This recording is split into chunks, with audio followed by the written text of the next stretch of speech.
Today, we are diving deep into an incredible story. It's a story that asks a really powerful question. What happens when a centuries-old supernatural obsession comes up against the pure, unshakable faith of one young woman? This is a tale of temptation, of spiritual warfare, and what true devotion really looks like. So let's get right to it. This is the question at the very heart of everything we're about to explore. Is a jinn's obsession something that's been festering for centuries, stronger than a young woman's faith? This isn't just a simple choice. This is a battle for the soul, and it's all happening in the shadows of a haunted mansion. So let's meet our protagonist. Her name is Noor, and her life, you could say, is defined by two things: incredible hardship and an even more incredible faith in God. I mean, just look at her situation. She's living in a tiny mud house, she's poor, often hungry, and on top of all that, her mother has been sick in bed for years and there's no money for medicine. But here's the thing about Noor. She never complains, not once. Her faith, her iman, is her anchor. It's what gets her through. It's that love for her mother, that desperation to help her, that leads Noor to make a really fateful choice. She takes a job at the infamous Shamsi Haveli. This is a place everyone in her village is terrified of, a place surrounded by dark legends. And this one decision, well, it's going to set her on a path that will test her faith in ways she could never, ever have imagined. So, who is in this mansion? Let's meet the unseen inhabitant of the Shamsi Haveli. And he's not just some random evil spirit. He has a really tragic story of his own, one that's all about loss and heartbreak. Okay, so before we go any further, it's really important to understand what a jinn is. In Islamic tradition, they're beings made from a smokeless fire. And critically, they have free will, just like us. That means they can be good, they can be evil, or, somewhere in between. The jinn in our story, his name is Kamil. Now, what's so fascinating here is that Kamil wasn't always this tormented soul. Centuries ago, he was a pious being, he was close to God, on a path to paradise. But a tragic love for a human woman, a love that he lost, just shattered him. He questioned God, and that one act of despair cut him off from his spiritual path, leaving him lonely, heartbroken, and trapped in this mansion. Then Noor arrives. And for Kamil, everything changes. The sound of her prayers, the patience she shows, even when she's suffering, it all starts to feel like a balm on his ancient spiritual wounds. He becomes drawn to her, not just because he's attracted to her, but because he has this desperate need for her faith to fill the void that heartbreak left inside.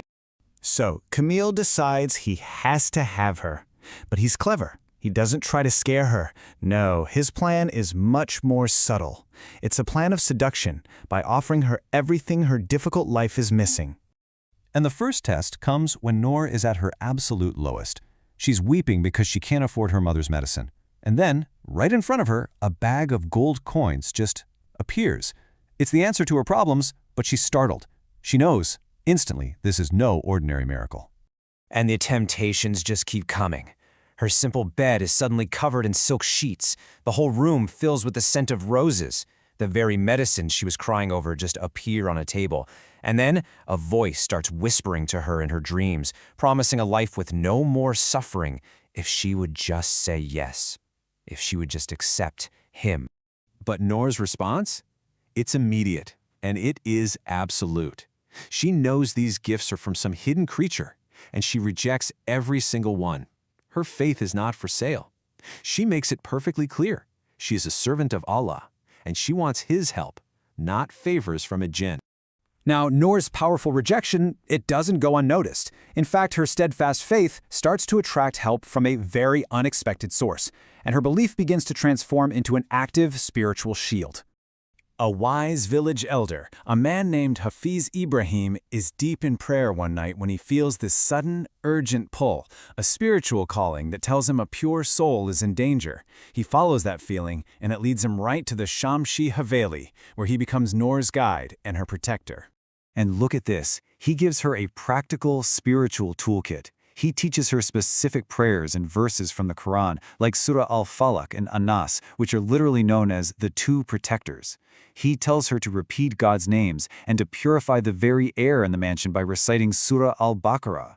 Her faith is now her armor. But here's the thing. Noor isn't fighting this battle alone. Far away from the mansion, an invisible fortress is being built around her, one prayer at a time. Back in the village, Noor's mother, Fatima Bibi, might be bedridden, but her spirit is fighting for her daughter. Every single night she spends hours in prayer, pleading with God to protect Noor from any harm, whether it's from humans, jinn, or anything else. And those prayers, they have a real tangible effect. At the exact moments Fatima Bibi is pouring her heart out, Kamil feels this suffocating spiritual light just flood the mansion. It's a force he can't understand, and it's so powerful that it weakens his influence and actually causes him to retreat in pain. Noor sees a strange white light coming from a window and just feels this incredible sense of peace wash over her. She gets it. She understands immediately. Her mother's prayers have been answered, and she recites a verse from the Quran that captures this moment perfectly. Remember me, and I will remember you. So here's the crucial turning point. With every prayer Noor recites, with every gift she rejects, with every spiritual wall that goes up around her, the nature of Kamil's feelings for her begins to change, and not for the better. He just can't understand it. Why would she choose a life of hardship with her God over a life of ease and luxury with him? To him, her faith feels like a personal rejection. That soothing connection he felt at the beginning, it's gone. Now, it's just frustration and wounded pride. And his thoughts become bitter. He's thinking, I offered her the world, a solution to all her problems, and she chose her principles instead. That longing he had for a connection, it twists into a personal insult, and his intentions shift from seduction to something much, much more sinister. And that is where our story pauses, right on a razor's edge. It forces us to ask a really timeless and maybe uncomfortable question. Does love, when it's rejected over and over again, inevitably become a poison? When that deep longing is denied, is it just destined to turn from something beautiful into something dangerous? Thanks for digging into this with us today.